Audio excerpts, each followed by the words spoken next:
antes de continuar, pessoal, eu queria observar, né, essa observação aí na sequência, ela fala o seguinte: da mesma forma que a gente fez a definição ali de espaço vetorial sobre R, né, usando o conjunto dos números reais como espaço de escalares, a gente pode fazer também a definição de espaços vetoriais sobre C, sobre os números complexos, né? Cada elemento lá, alfa, lambda lá de escalares, vai ser no conjunto dos números complexos. Então, da mesma forma, eu posso definir. Os resultados que a gente vai utilizar aqui nas nossas aulas valem tanto para o conjunto dos números reais quanto para o conjunto dos números complexos, tá? Então, tanto vale para espaço vetorial sobre R quanto espaço vetorial sobre C. Não tem problema nenhum. Tá? Só que aqui a gente vai trabalhar sobre C. A mesma coisa vale se a gente trocar o R por C.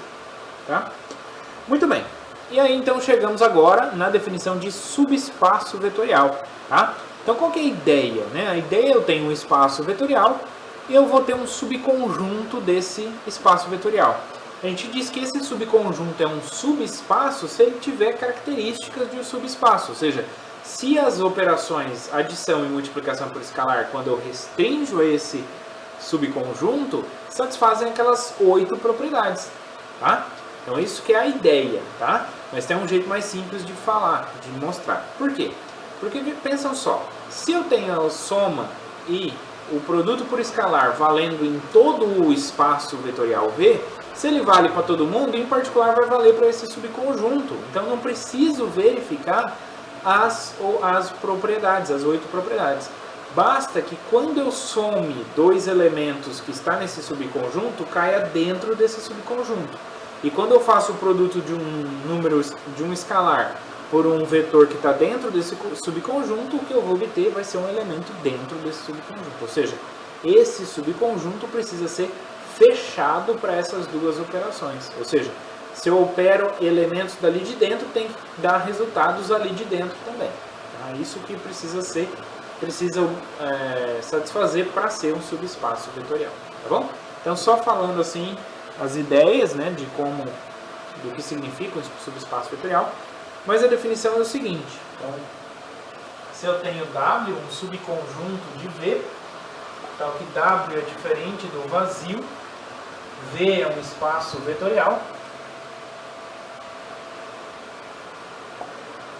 Então, espaço vetorial. W é dito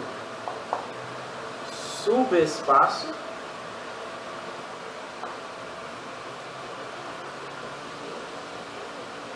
Vetorial. Subespaço vetorial. Se satisfaz duas coisas. Primeira coisa, U mais V pertence a W para todo U e V em W. Ou seja, se eu somo dois elementos que estão em W, o resultado vai estar em W. E a segunda propriedade, alfa vezes V pertence a W para qualquer alfa real e para qualquer V em W. Ou seja, se eu pego um número real e multiplico por um vetor que está dentro de W, o resultado ainda está em W.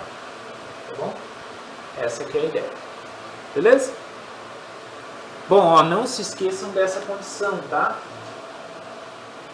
Então, para verificar se um dado subconjunto é um subespaço vetorial, eu tenho que verificar três coisas. A primeira, que não é vazio. Né? Qual que é a ideia de mostrar que não é vazio? É o zero. O zero sempre vai estar no subconjunto. Né? Então, verifica se o zero está lá. Então, se o zero está lá, é uma opção. Segunda condição, se eu somo dois elementos lá de dentro, ainda cai lá dentro. E terceira, se eu pego um número real e multiplico por um número que está lá dentro, ainda cai lá dentro. São as três. Tá?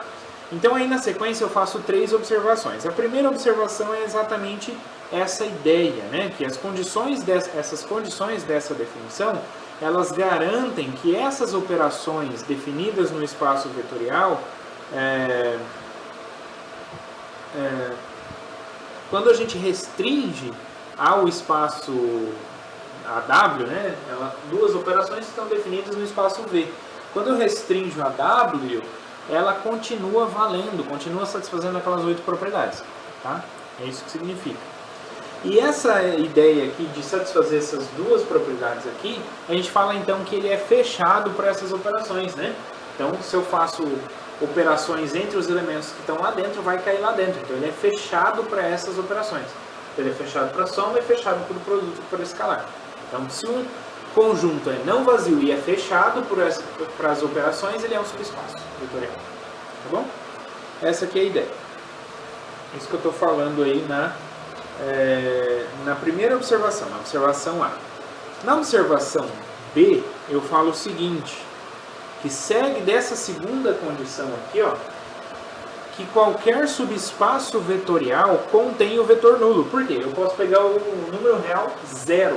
Se eu pego o número real 0 e multiplico pelo vetor por um vetor qualquer, o que eu obtenho é o vetor nulo. Então quer dizer que o vetor nulo tem que estar dentro do subespaço. Então atenção, todo subespaço vetorial contém o vetor nulo. Tá? Isso que diz a observação. Isso é muito importante. Né? Toda vez que eu vou verificar se um subconjunto é um subespaço vetorial, primeira coisa, eu quero provar que ele é diferente do vazio. Então verifica se o vetor nulo está lá dentro. Se o vetor nulo não estiver lá dentro, ele já não é espaço vetorial. Tá?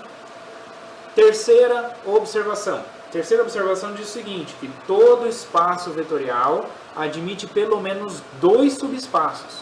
Tá? Então, se eu tenho um subespaço vetorial V, então ele admite sempre, pelo menos 2 subespaços. Um é o subespaço mínimo e o outro é o subespaço máximo. Né? São subespaços triviais que a gente chama.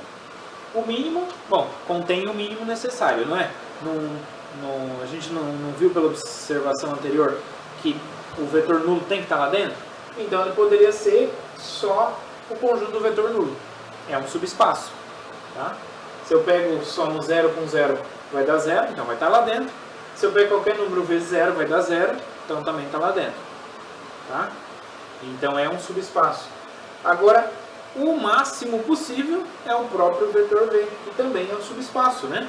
Porque eu já tenho essas propriedades aqui satisfeitas para o próprio vetor V. Então, o próprio espaço vetorial V.